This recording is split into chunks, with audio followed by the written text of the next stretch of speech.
السلام عليكم ورحمه الله وبركاته. النهارده مع بعض فيديو تطبيق جديد. هل عمرك سالت نفسك ازاي زمان كان في اجهزه بتشتغل بكفاءه سنين من غير ما حد يقولك امسح كاش او نظف الذاكره؟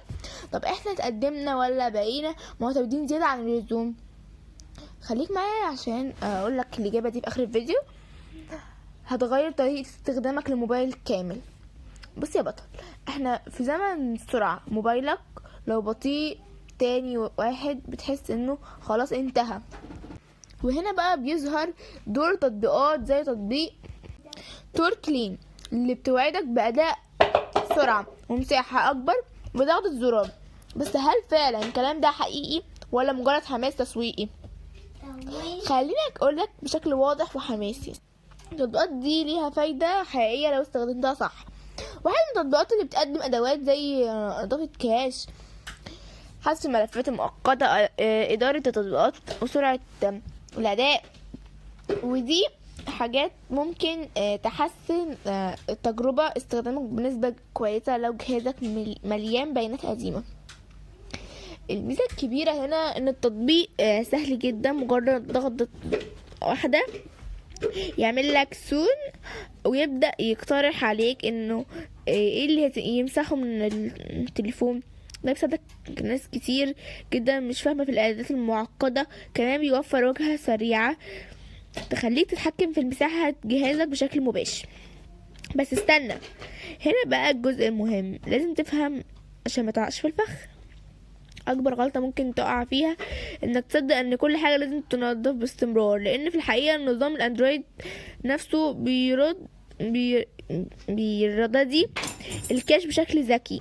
ولو مسحته كل شوية ممكن التقل الأداء بدل ما تحسن كمان خاصية تسرع الأرم اللي بيعرضه التطبيق ده. كمان في الأغلب الأحيان وهما تسويق، لأنه بيقفل تطبيقات ممكن نظام يحتاجها تاني حاجة فيرجع يفتحها ويستهلك بطارية أكتر. من خلال تعليقات المستخدمين على جوجل بلاي ستور، ناس كتير كانت متحمسة في الأول، لكن بعد كده بدأت تشتكي من الإعلانات الكتير جدا اللي بتظهر بشكل مزعج. وفي التعليقات بتقول إن التطبيق بيقترح تنظيمات مبالغ فيها عشان يديك إحساس إنه بيعمل شغل كبير. واحد من أكتر التعليقات اللي أخد تفاعل كبير بيقول: كل مرة يلاقي مشكلة ويهمني عشان أشغل التنظيف حسيت انه بيضحك عليا. فعلا بيضحك عليك. نيجي بقى للسؤال الخطير، تطبيق مجاني زي بيكسب؟ الإجابة ببساطة احنا قلنا الإعلانات المكثفة، الخدمات المدفوعة المخفية، أحيانا تحليل بياناتك استخدام بشكل غير مباشر، تحسين الإعلانات. يعني انت مش بتدفع فلوس لكن بتدفع من وقتك واهتماماتك وبياناتك. طيب تستخدمه ازاي صح؟ استخدمه مرة واحدة كل فترة كده، مش كل يوم. ركز بس على الملفات الكبيرة والملفات المؤقتة، متضغطش على بوست او تسريع وخلاص. واقفل اي صلاحيات مش مريحاك وخصوصياتك اللي ملهاش علاقة مباشرة بوظيفة التطبيق اصلا. ولو مش مرتاح في بدائل تانية، في سي كلينزر كلين بسيط وموثوق وتجربة مستقرة. في فليز باي جوجل، آمن جدا، مفهوش اي حاجة كده ولا كده اعلانات، مفهوش اي اعلانات مزعجة، وبيعتمد على النظام نفسه.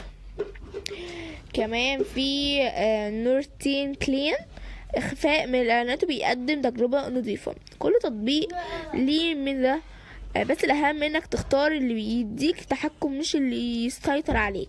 ونرجع للسؤال اللي بدأنا بيه الفيديو، ازاي الاجهزة زمان كانت شغالة من غير تطبيقات دي؟